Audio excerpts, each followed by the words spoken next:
મારા મોટા ભાઈ ધ્રુવભાઈ માટે બાપનો છાંયો માથા પરથી જતા લાગ્યું કે હું નિરાધાર થયો.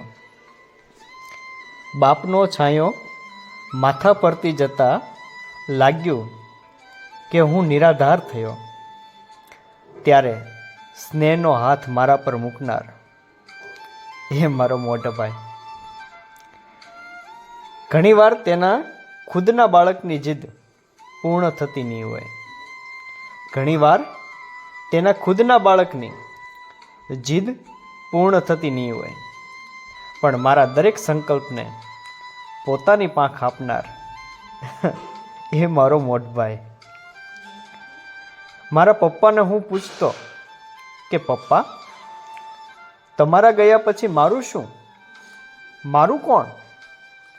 મારા પપ્પાને હું ઘણી જ વાર પૂછતો કે પપ્પા, તમારા ગયા પછી મારું શું? મારું કોણ?